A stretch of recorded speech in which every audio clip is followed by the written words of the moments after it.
اب آخری آیت اسی کانٹیکسٹ میں سورۃ البقرہ کی آیت نمبر 188 جس میں 5واں ٹاپک ہے روزوں سے تقوی کے حصول کا لٹمس ٹیسٹ. ہاں جی یہ آ رہی ہوں کوڑیاں گلا کس کے روزے قبول ہیں اور کون روزے کا مقصد حاصل کرے گا تقوی والا. بڑا خطرناک لٹمس ٹیسٹ آیا چیک کرنے کے لیے ٹیسٹ. وَلَا تَأْكُلُوا أَمْوَالَكُمْ بَيْنَكُمْ بِالْبَاطِلِ مت ہڑپ کرو آپس میں ایک دوسرے کا مال حرام طریقے سے. اب رمضان کا مہینہ آ رہا ہے چیزیں مہنگی کر دی ہیں ملاوٹ کرنی شروع کر دی ہیں اور وہ سمجھ رہے ہیں رمضان کا مہینہ تو ہم برکتیں لوٹ رہے ہیں لعنتیں لوٹ رہے ہیں. مت ہڑپ کرو آپس میں ایک دوسرے کا مال حرام طریقے سے وَتُدْلُوا بِهَا إِلَى الْحُكَّامِ اور اس مال کو رشوت کا ذریعہ نہ بناؤ حکمرانوں تک پہنچنے کے لیے. کیوں؟ لِتَأْكُلُوا فَرِيقًا مِّنْ أَمْوَالِ النَّاسِ بِالْإِثْمِ کہ ایک فریق دوسرے فریق کا مال کھا لے گناہ کے ساتھ.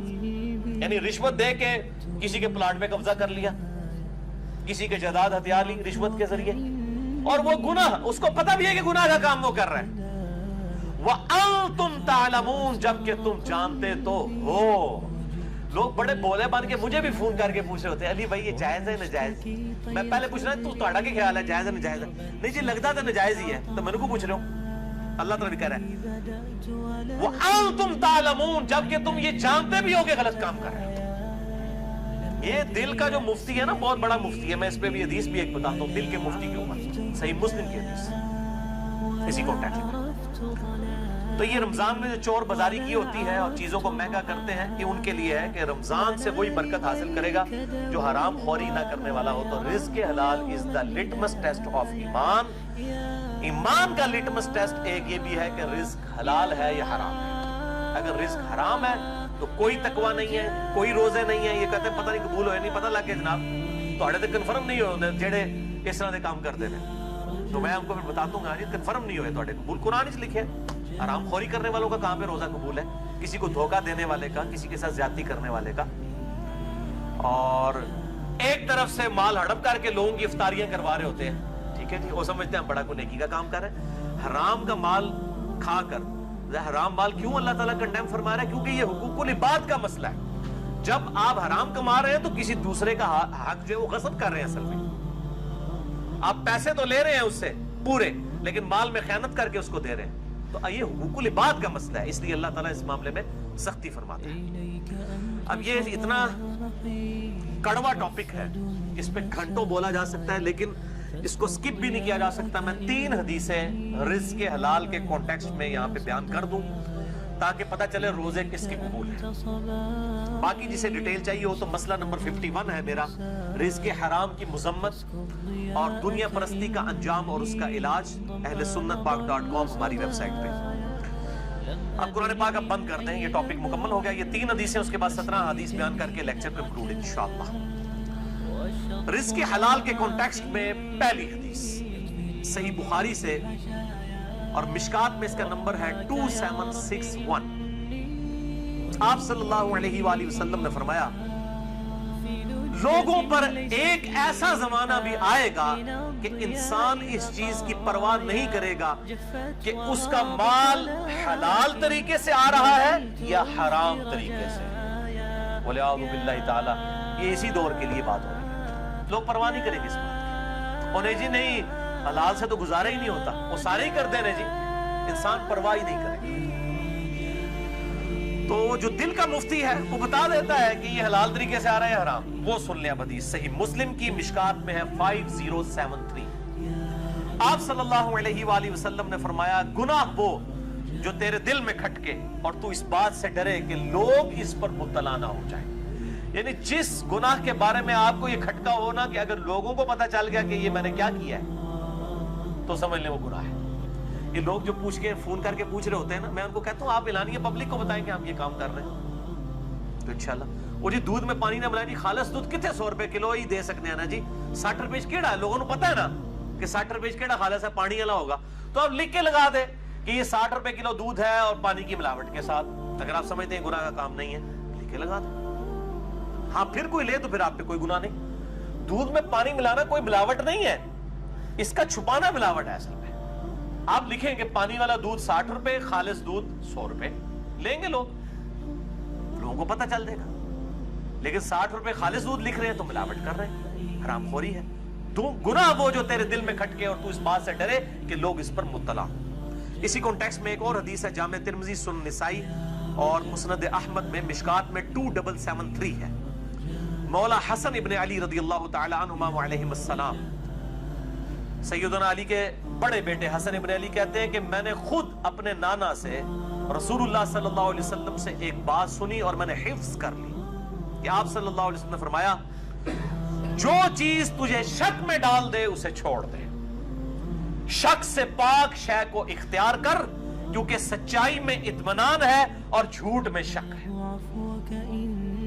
جو چیز شک میں ڈال دے اسے چھوڑ دے.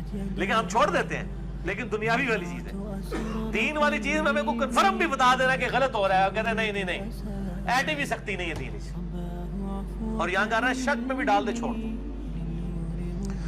دوسری حدیث رزق کے حلال کے کانٹیکسٹ میں صحیح مسلم سے ہے اور مشکات میں 2860. نبی صلی اللہ علیہ وسلم ایک اناج کے ڈھیر کے پاس سے گزرے, کوئی صحابی اناج بھیج رہا تھا, یہ کوئی بریلوی دیوبندی اہل حدیث شیعہ نہیں تھا, کوئی صحابی تھا.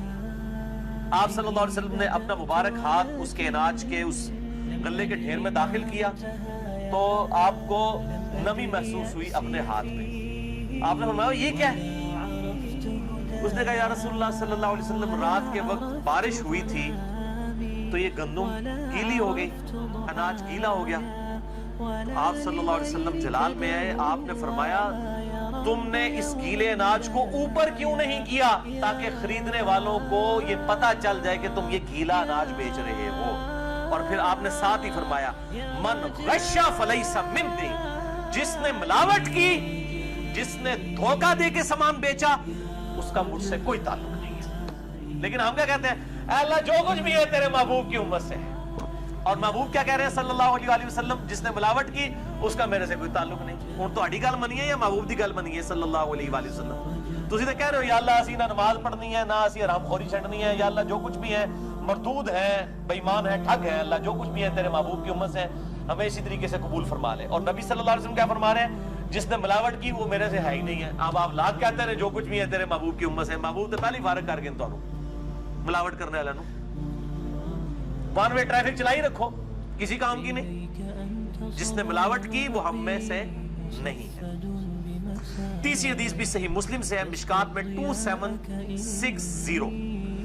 یہ بہت ڈاڈی حدیث ہے, بڑی سخت حدیث ہے.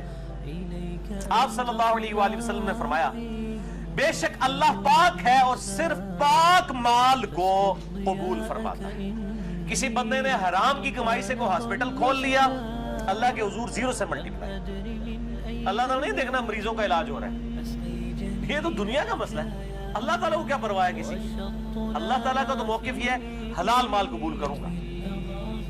ایک بندے کی گانے کی کمائی ہے اور وہ اس سے ہاسپٹل بنا دیتا اور سمجھتا ہے میں بڑا نیکی کا کام کر رہا ہوں. یا اسی طریقے سے ایک بندہ ہے وہ جناب جو ہے وہ لوگوں کی جائیدادوں پر ناحق قبضہ کرتا ہے اور پھر کہتا ہے جی میں 1 لاکھ کا دسترخوان چلا رہا ہوں روزانہ. میں نام نہیں لے رہا تاکہ اصلاح کا دروازہ بند نہ ہو, آپ سب کو پتہ ہے. لوگ کہتے ہیں جی بڑا نیکی کا کام ہے, جی 1 لاکھ بندے نے روٹی کھوانا ہے, لکھوں لگوان دے زمینہ ہتھیار کے, اللہ کے حضور 0 سے ملٹیپلائی. یہ آپ اپنی داڑھیوں سے, پگڑیوں سے, ان ساری چیزوں سے عوام کو دھوکہ دے سکتے ہیں, اللہ تعالیٰ کو تو دھوکہ نہیں دیا جا سکتا. صحیح مسلم میں ہی حدیث ہے نا, اللہ تعالیٰ تمہاری شکلوں اور مال کو نہیں دیکھتا, دلوں اور اعمال کو دیکھتا. وہ دیکھے گا شکل تو اس نے خود بنائی ہے, اسے شکل کیوں دیکھنی ہے, کدی نورانی ہے تو کدی کالی ہے, انہیں آپ بنائی ہوئی ہے. جس شخص کی شکل اگر خوبصورت نہیں ہے تو اس نے خود کیا بنائی ہے, وہ تو اللہ نے بنائی ہے, تو اللہ نے شکلیں کیوں دیکھنی ہے. مال بھی نہیں دیکھنا, وہ بھی اسی کا دیا ہوا ہے. دلوں اور اعمال کو دیکھنا ہے کہ اس نے حرام سے کمایا ہے یا حلال سے, اور اس کی نیت کیا ہے, اللہ کی راہ میں خرچ کر کے جو ہے وہ لوگوں سے داد وصول کرنا ہے یا اللہ کے حضور اپنا اخلاص اور اجر پکا کرنا ہے. یہ اللہ نے یہ دیکھنا ہے. اور پھر اسی حدیث میں 7 الفاظ ہیں. آپ صلی اللہ علیہ وآلہ وسلم نے قرآن کی 2 مختلف آیات تلاوت کی. ایک یہ تھی یا ایھا الرسل کلوا من الطیبات واعملوا صالحا, اے اللہ کے پیغمبروں کھاؤ اللہ کے پاکیزہ مال میں سے اور اعمال کرو نیک. اور دوسری آیت پڑھی یا ایھا الذین آمنوا کلوا من طیبات ما رزقناکم,